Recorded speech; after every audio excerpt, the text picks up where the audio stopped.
Apakah khusyuk seperti ini? Apakah khusyuk itu seperti ini? Apakah khusyuk?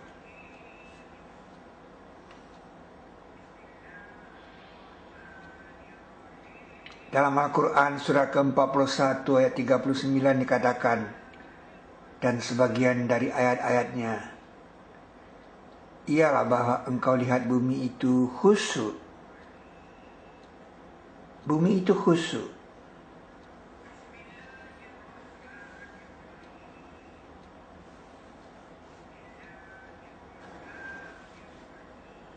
Dan sebagian dari ayat-ayatnya, wa min ayatihi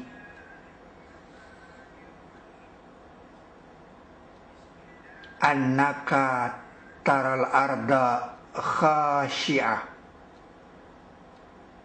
Sesungguhnya engkau lihat bumi itu khusyuk.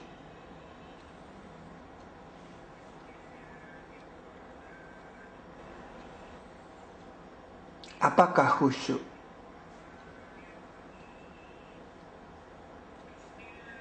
Dan engkau akan lihat mereka di bawah atasnya dalam keadaan khusyuk. Surat ke-42 ayat 45. Apakah burung sholatnya khusyuk? Dan burung yang bersaf-saf setiap sungguh tahu sholatnya dan tasbihnya, dan Allah mengetahui apa yang mereka kerjakan.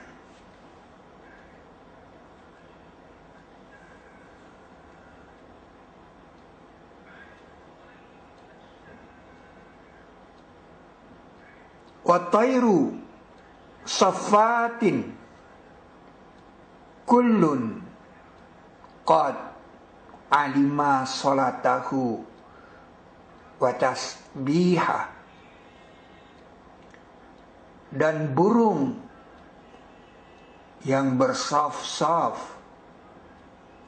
setiap sungguh tahu sholatnya dan tasbihnya. Apakah burung itu sholatnya khusyuk?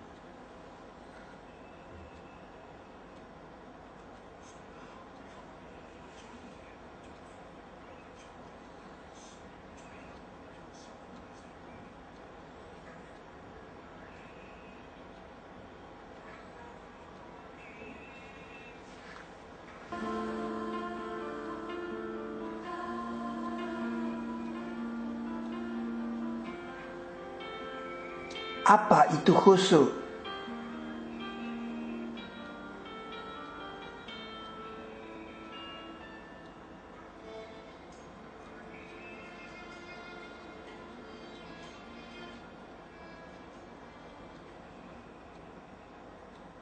Khusyuk tidak seperti ini.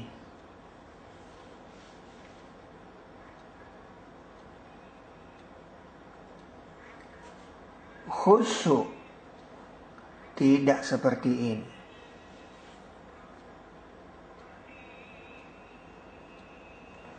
Kalau kami turunkan Al-Quran ini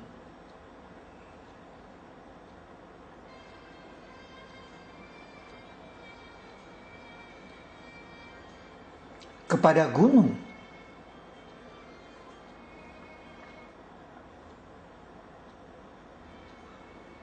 sungguh kamu akan lihat dia khusyuk.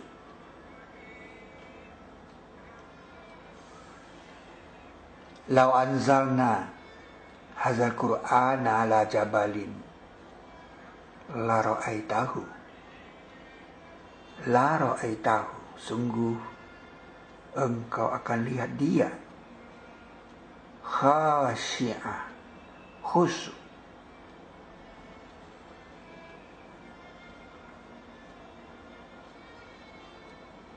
Terpecah belah dari takut kepada Allah. Mutasaddi'ah terpecah belah min khasyatillah, dari takut kepada Allah. Jadi hancurnya gunung, meletusnya gunung, runtuhnya gunung itu dengan terpecah belah adalah khusyuk.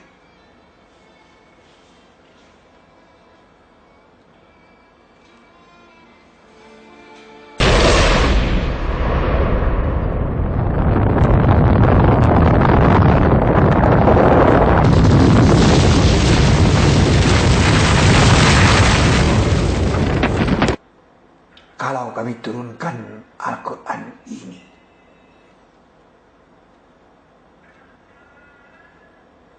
kepada gunung, sungguh kamu lihat dia khusyuk.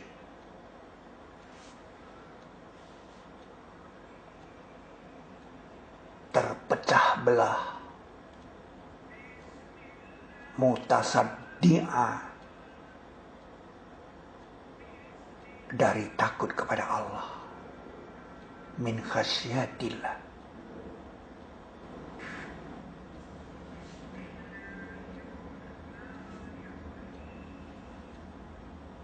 Itu dia gunung itu tadi, dilihat dari satelit sangat kecil, setitik jarum.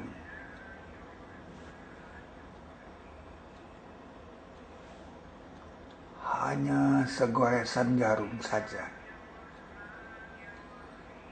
letusan gunung itu kalau dilihat dari dekat. Khusyuk,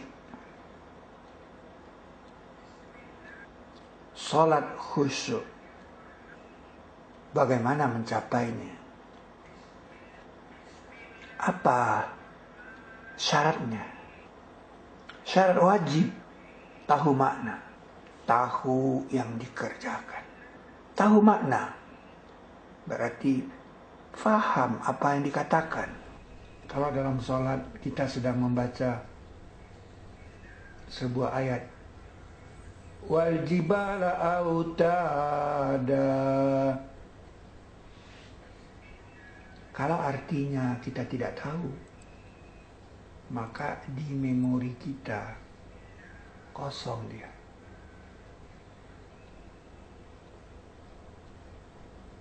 Betapapun kita konsentrasi, dia tetap kosong.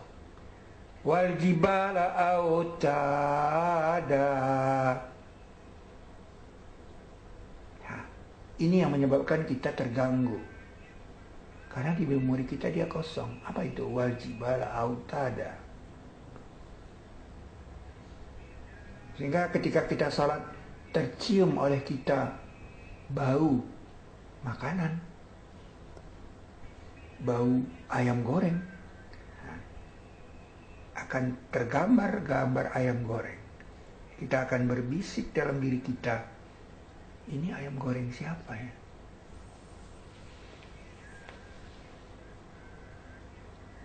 Tetapi kalau kita tahu maknanya dan gunung-gunung selaku piramida, gambarnya adalah gambar gunung. Jadi gambar-gambar dari ucapan-ucapan itulah sebenarnya yang membuat kita tidak terganggu. Wal jibala autada. Kita membayangkan gunung sebagai piramida. Jadi syarat wajib itu tahu makna, tahu yang dikerjakan.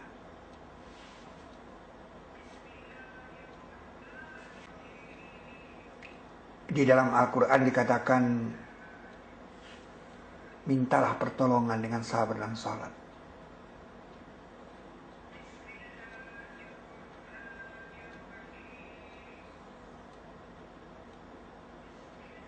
Dan mintalah pertolongan dengan sabar dan salat.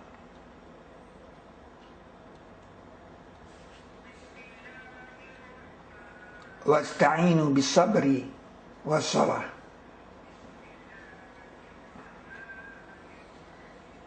Dan sesungguhnya dia memang berat, kata Allah. Jadi Allah sendiri mengatakan salat itu memang berat. Wa innaha lakabira.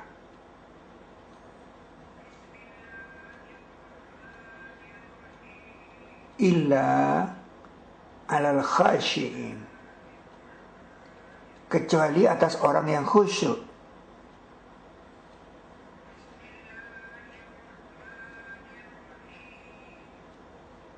Jadi kalau mencari orang yang khusyuk itu sebenarnya mudah. Dia merasa berat tidak ya sholat 5 waktu. Kalau dia sudah merasa tidak berat, berarti dia sudah khusyuk. Tapi kalau dia masih merasa berat, berarti dia belum khusyuk.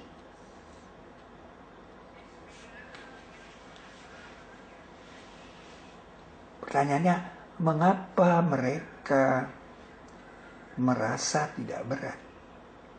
Karena khusyuk jawabnya. Ya bagaimana itu untuk mencapai khusyuk itu? Nah, ayat selanjutnya mengatakan, orang yang menyangka. Jadi orang itu harus menyangka bahwa mereka akan bertemu Rabb.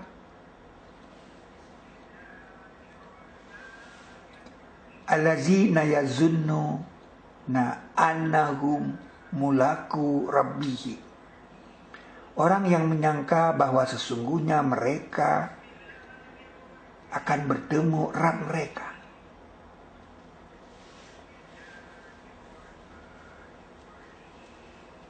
Wa annahum ilaihi raji'un. Dan sesungguhnya kepadanya mereka akan kembali. Jadi orang akan khusyuk sholatnya, akan merasa tidak berat sholat itu, kalau dalam hidupnya selalu ingat akan kembali. Selalu ingat akan kembali, akan bertemu Rabb. Itu yang disebut kesadaran kembali.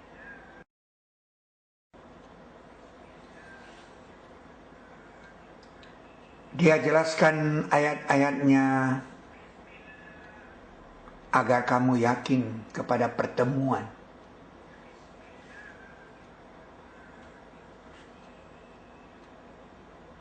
Yufassilul ayati. Dia jelaskan ayat-ayatnya la'allakum, agar kamu biliqa'i rabbikum, terhadap pertemuan Rabb kamu, tuqinun, berlaku yakin.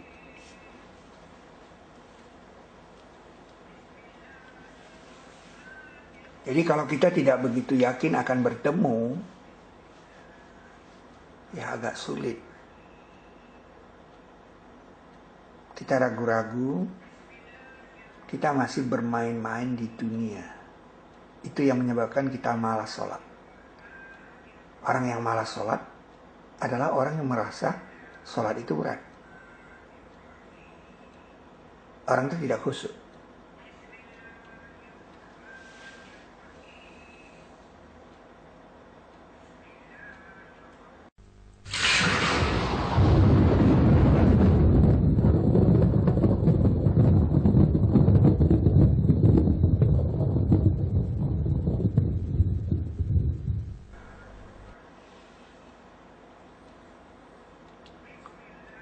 Dan sesungguhnya kebanyakan dari manusia, surat ke-30 ayat 8, dan sesungguhnya kebanyakan dari manusia, sebagian besar manusia,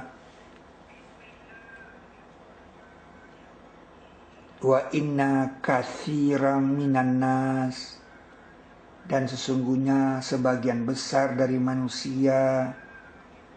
Jadi sebagian besar, banyak sekali manusia itu dan sedikit sekali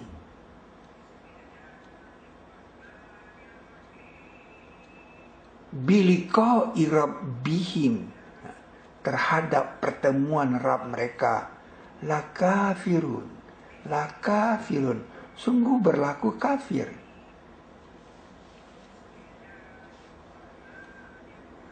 Jadi kesimpulannya, sebagian besar manusia sholatnya tidak khusyuk. Karena sebagian besar manusia berlaku kafir terhadap pertemuan dengan Rabb mereka. Wa inna katsiran minan nasi biliqa'i rabbihim lakafirun. Surat Ar-Rum ayat 8.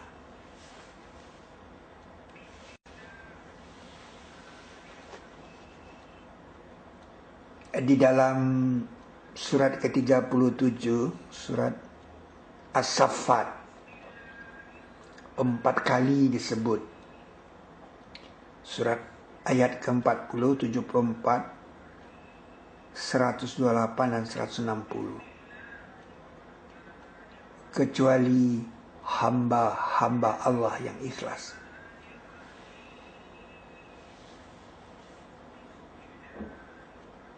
Itulah hamba Allah yang terhindar dari azab akhirat.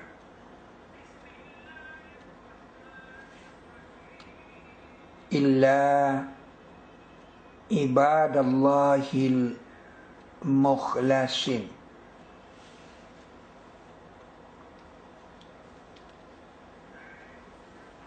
Illa ibadallahil mukhlasin. Kecuali hamba-hamba Allah yang ikhlas.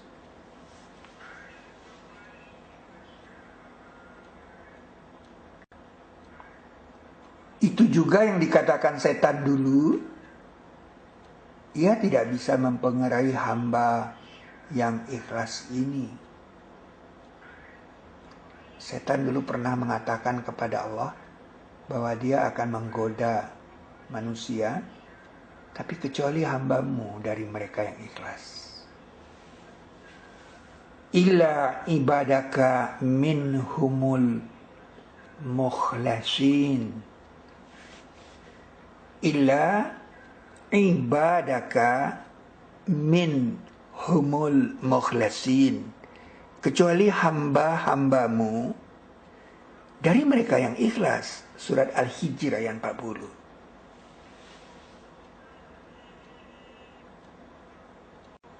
Dan Allah berkata,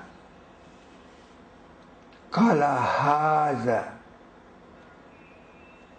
Dia berkata, ini atau itu siratun alayya, jalan kepadaku. Jadi jalan kepadaku yang dikatakan pertemuan Rabb itu mustaqim, yang lurus. Jadi jalan yang lurus kepada Allah itu adalah harus bersikap ikhlas.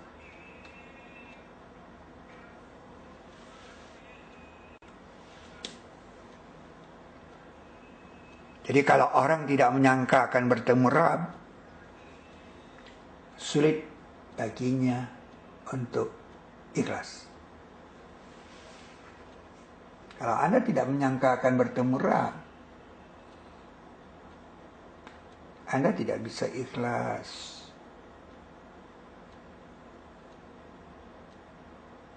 Sulit baginya untuk ikhlas. Tercemar oleh kepura-puraan.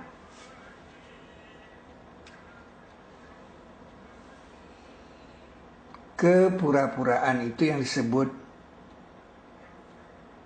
kedustaan.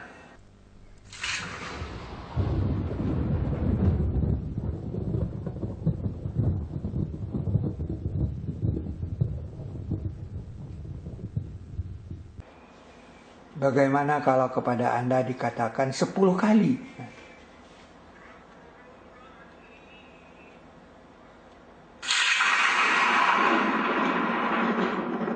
Kamu berdusta.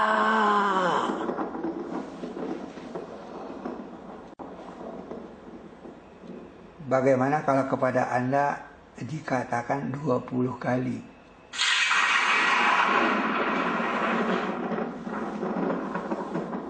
Kamu berdusta, Pak. Kamu berdusta, Bu. Kamu berdusta, Mas.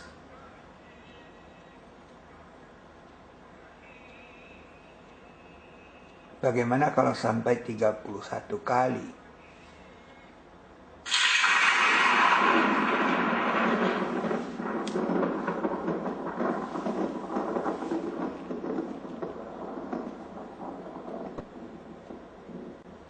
Kamu berdusta.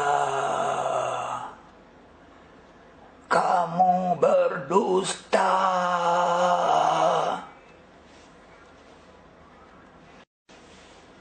Cobalah baca surat Ar-Rahman, surat ke-55.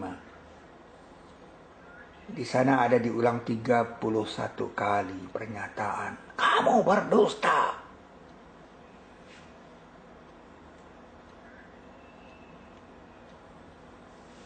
Fabi'ayyi ala'i rabbikuma tukadziban. Maka ayat kebesaran kamu yang mana kamu hendak dustakan?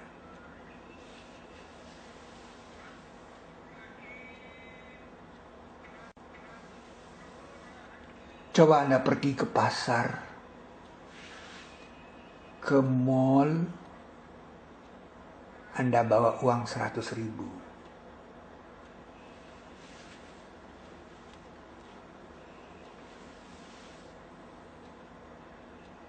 Terasa kurang. Apa yang dapat Anda beli dengan uang 100.000 di mall? Anda takut karena uang Anda cuma 100.000. Tapi coba bawa ke masjid.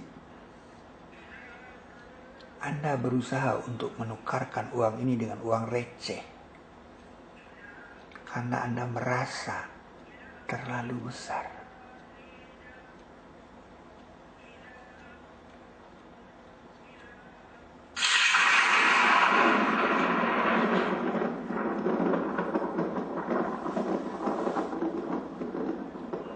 Kamu berdusta, Pak. Kamu berdusta, Bu.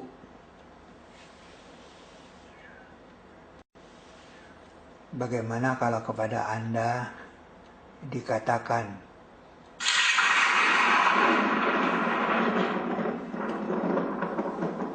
celaka kamu pendusta, sampai 10 kali.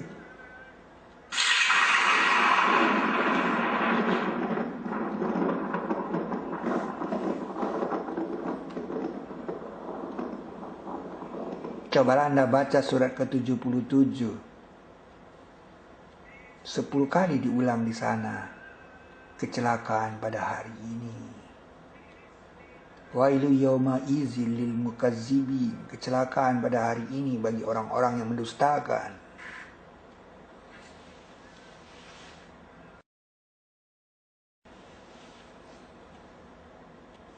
Pernah Anda melihat tiang listrik yang tersangkut di sana layangan? Tersangkut di sana layang-layang.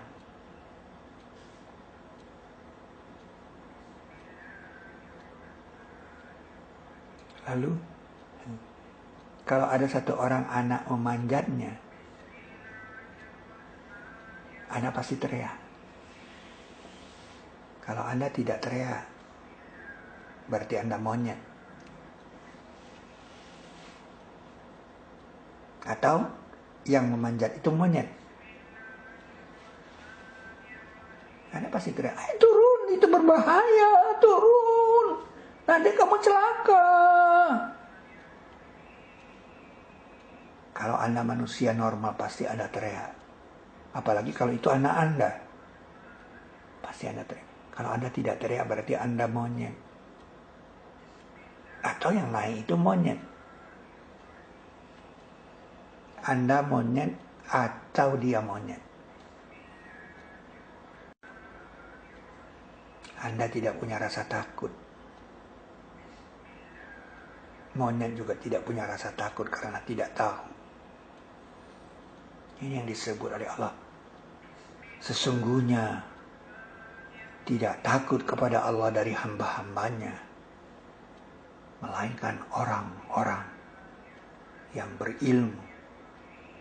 Ulama, orang-orang yang berilmu. Sesungguhnya Allah penakluk pengampun, azizun ghafur. Innallaha azizun ghafur.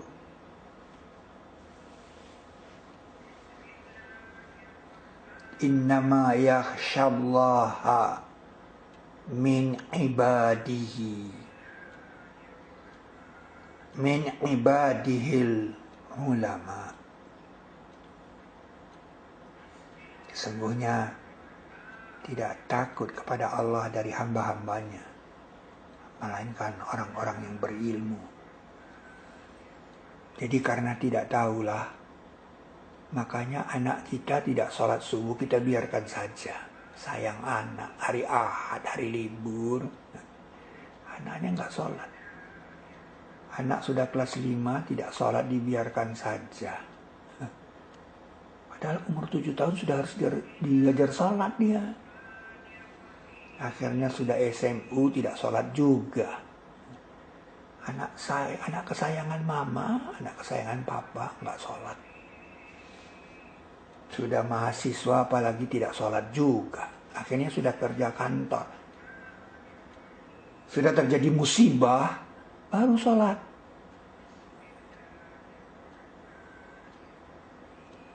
Sejak umur 7 tahun, kamu harus menyuruh anak-anak kamu itu sholat. Kalau tidak, kamu itu monyet. Atau kamu anggap anak-anak kamu itu monyet. Pilih antara dua. Kamu monyet atau dia monyet. Suruh anakmu sholat. Perintah dia sholat.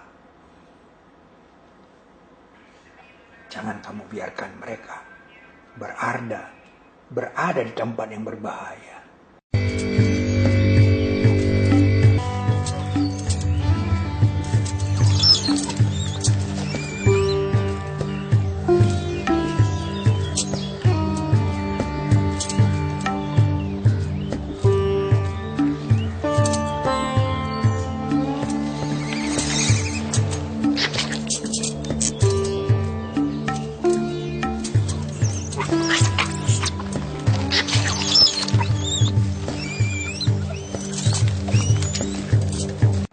Sesungguhnya tidak takut kepada Allah dari hamba-hambanya, melainkan orang-orang yang berilmu. Sesungguhnya Allah penakluk pengampun. Innama yakhshallaha min ibadihil ulama. Innallaha azizun ghafur.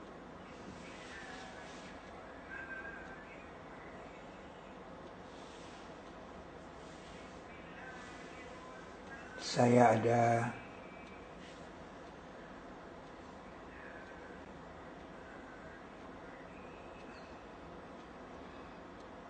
jendela yang berjudul Ghilazun Shidad. Hai orang-orang yang beriman,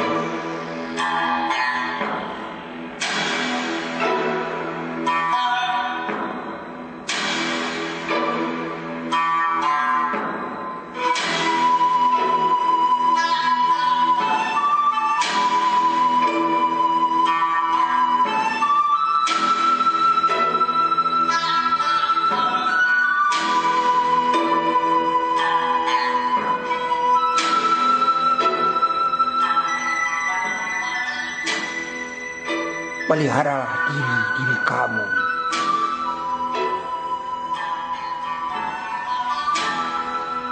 dan ahli kamu dari api.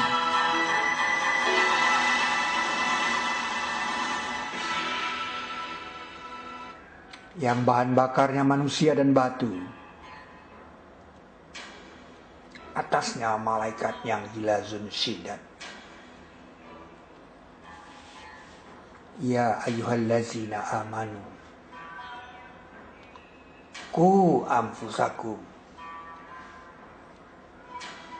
Ku anfusakum wa ahliku nara. Pelihara dirimu dan keluargamu dari api. Waquduhan nasu wal hijarah. Bahan bakarnya manusia dan batu. Alaiha, atasnya, malaikatun ghilazun syidad. Ghilazun syidad. Apa itu ghilazun syidad?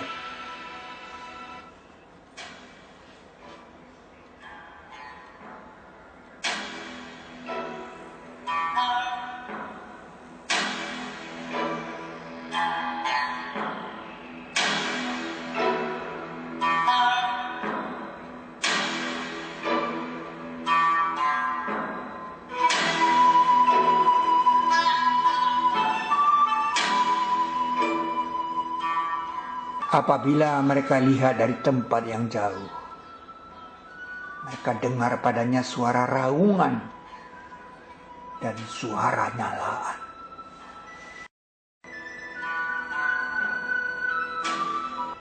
Maka Allah memeliharanya dari kejahatan tipu daya mereka.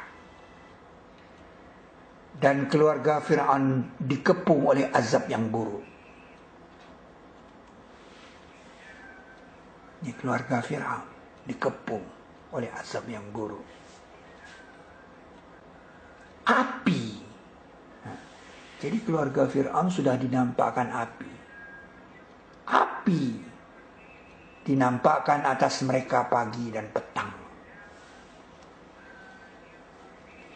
Dan pada hari berdirinya saat, masuklah keluarga Fir'aun ke dalam azab yang keras. Jadi keluarga Fir'aun sudah melihat api.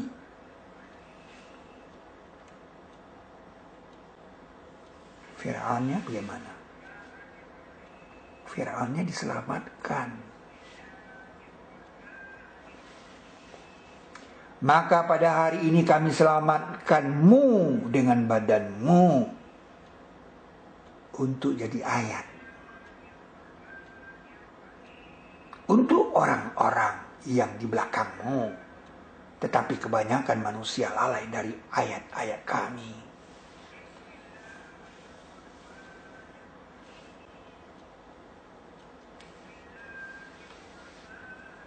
Hingga ketika ia hampir tenggelam,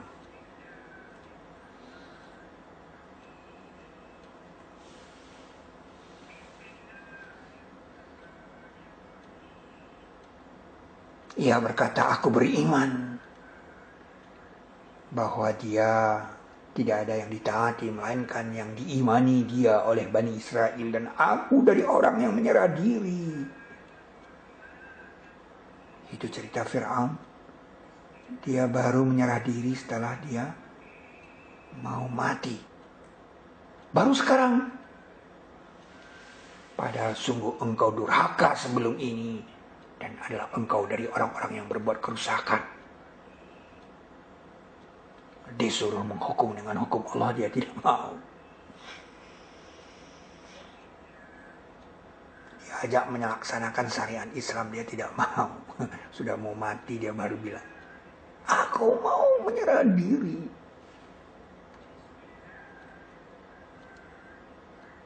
Seperti ini wajahnya.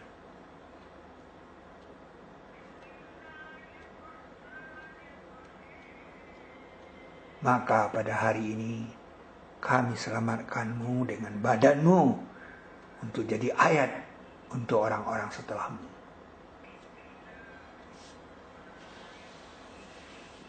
Dan sungguhnya kebanyakan dari manusia lalai dari ayat-ayat kami.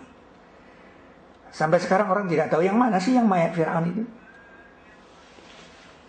Karena kebanyakan manusia lalai. Fir'aun itu adalah yang dikatakan manusia ini. That he was young. But what most disturbs many who first look at unknown man E is his face.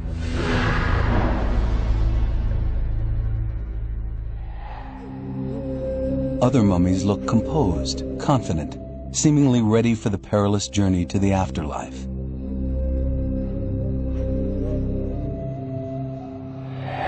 Unknown Man E's face appears frozen at the very moment of a torturous death.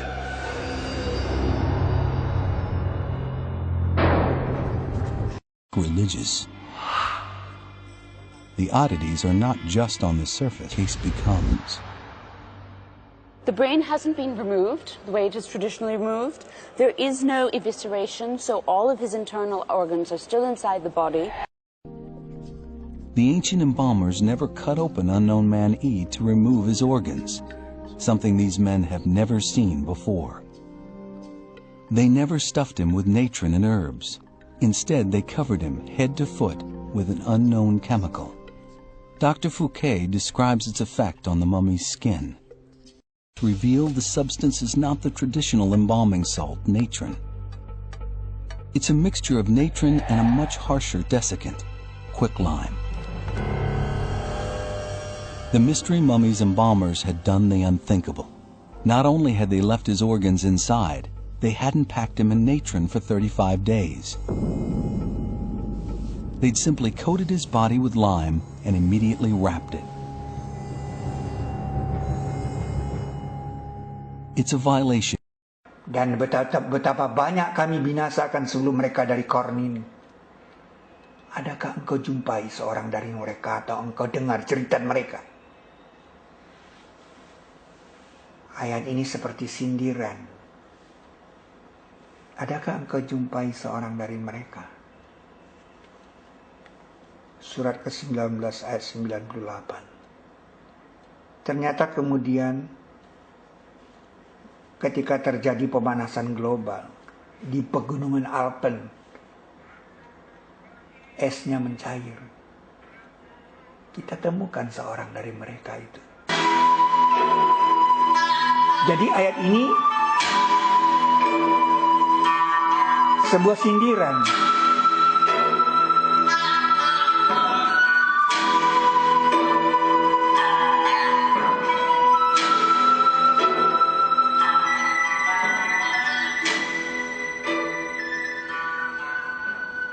Apakah juga kata-kata atau engkau dengar jeritan mereka juga sebuah sindiran?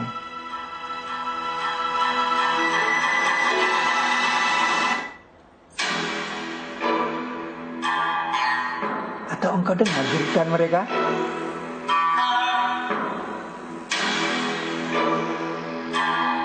Ternyata kita dengar jeritan mereka, yaitu suara dari perut bumi.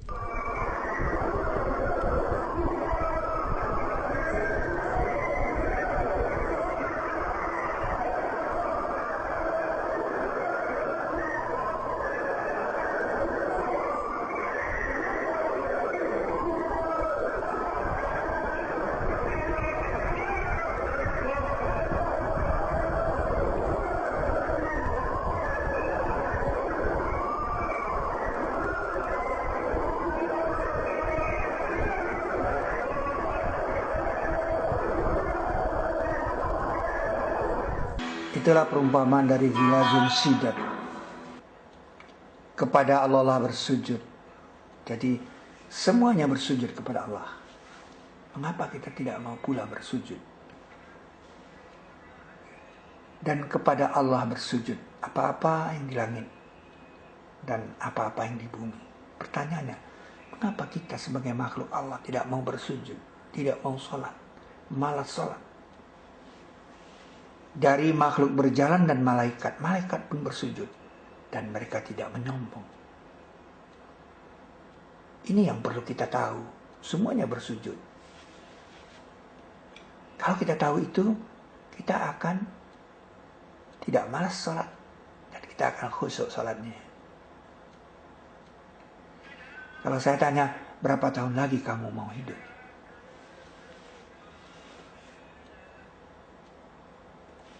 Coba pilih, ambil pensil, catat. Berapa tahun lagi kamu mau hidup?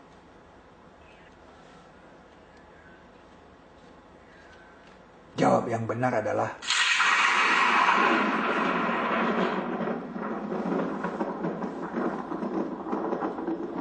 Kalau Anda katakan 10 tahun, nanti 10 tahun yang akan datang Anda katakan 10 tahun lagi juga.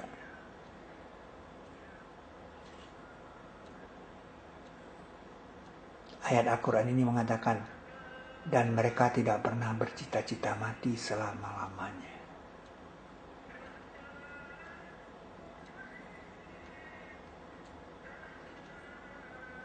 Wala yatamannaunahu abada. Mereka tidak pernah bercita-cita mati selama-lamanya. Biarkanlah mereka makan, kata Allah, dan mengumpul perlengkapan.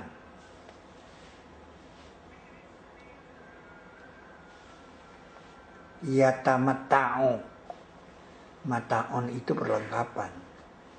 Jadi yatamatta'u itu sibuk mengumpulkan perlengkapan, membeli perlengkapan, membeli tanah, membeli rumah, membeli kendaraan, beli ini, beli itu.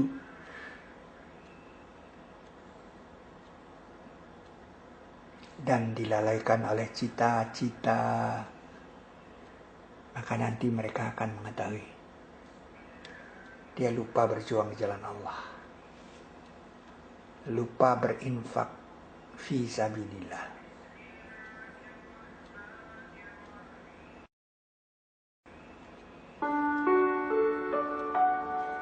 Apakah kamu ikhlas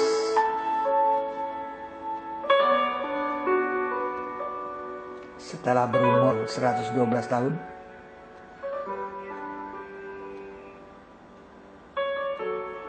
Karena surat ke-112 itu namanya Al-Ikhlas.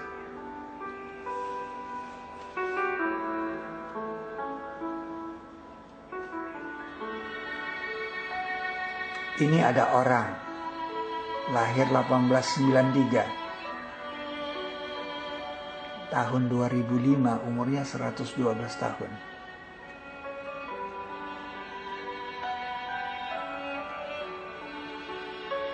Ada orang yang umurnya 112 tahun, lahir 1893, dan tahun 2005 dia merayakan ulang tahun yang ke-112.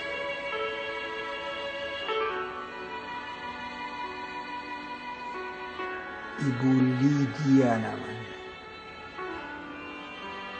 Dikeluarkan oleh National Geographic. Coba tanya sama dia, apakah ibu bahagia sekarang?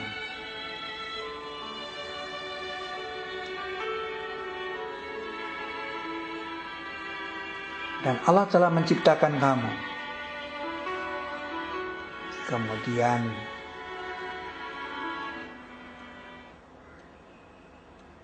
Dia akan terima kamu. Dan sebagian dari kamu ada yang dikembalikan kepada sejelek-jelek umur. Jadi umur panjang itu dikatakan jelek.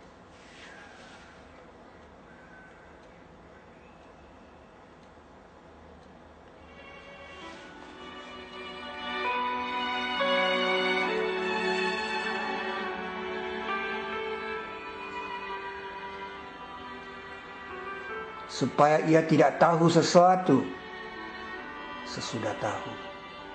Sungguhnya Allah Maha mengetahui, Maha berkuasa.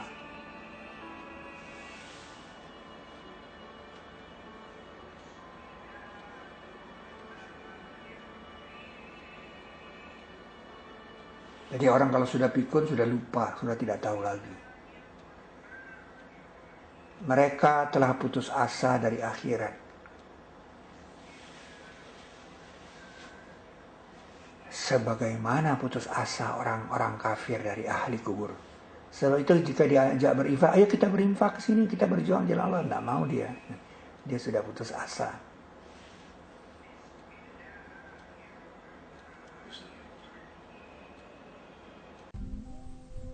Mereka telah putus asa dari akhirat seperti putus asanya orang kafir dari ahli kubur.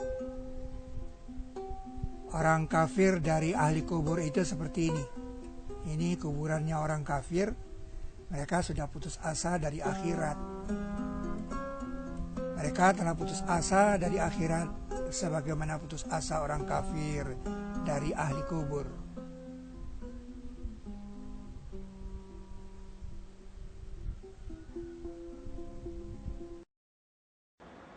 Dan tidak dia melainkan peringatan untuk alam semesta. Al-Quran itu peringatan untuk alam semesta. Peringatan bagi makhluk yang dimanapun dia berada. Semuanya pasti mati, kembali kepada Allah. Bukankah telah lewat atas manusia suatu ketika dari zaman di mana ia bukan sesuatu yang bisa disebut. Kalau kita mundur dari usia 6 pekan di dunia praembrio, 4 pekan, 3 pekan,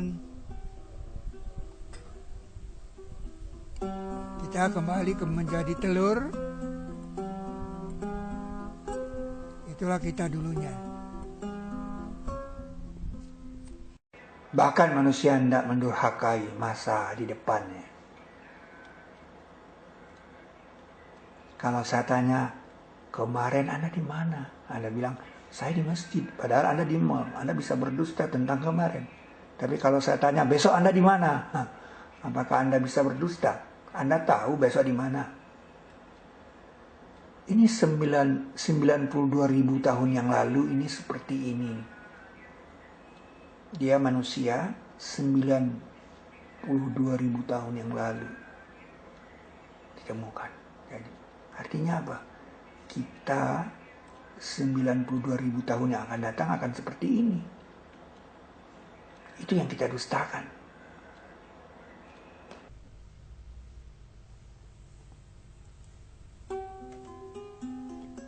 Ia berkata, siapakah yang akan menghidupkan tulang-tulang padahal ia sudah rapuh?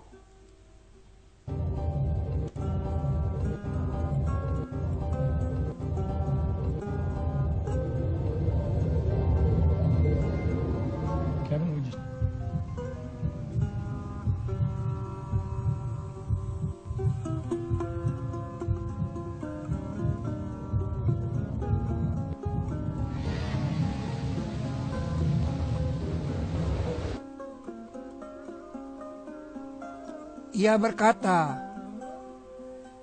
siapakah yang akan menghidupkan tulang-tulang, padahal ia sudah rapuh?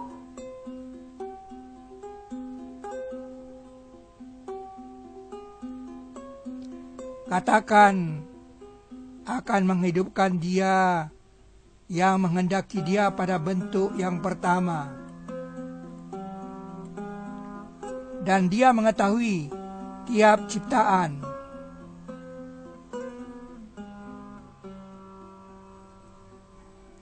Perintahnya jika dia kehendaki sesuatu, hanyalah dia katakan kepadanya, ada, maka sesuatu itu akan ada. Maka Maha Penggeraklah yang di tangannya kerajaan-kerajaan tiap sesuatu, dan kepadanya kamu akan dikembalikan. Hai orang-orang yang beriman, bertobatlah kepada Allah, taubatan nasuha. Perkataan taubat ini adalah panggilan yang terakhir bagi orang-orang yang beriman. Karena panggilan orang-orang yang beriman itu ada 89. Dan ini yang ke-89.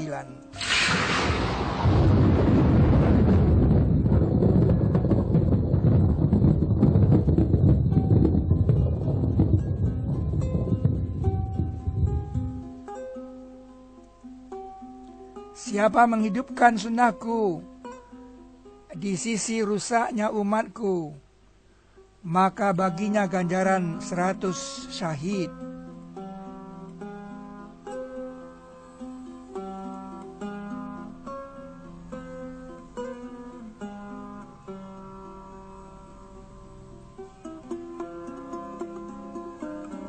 Orang-orang yang menyangka bahwa mereka akan bertemu Rabb mereka dan sesungguhnya mereka kepadanya akan kembali.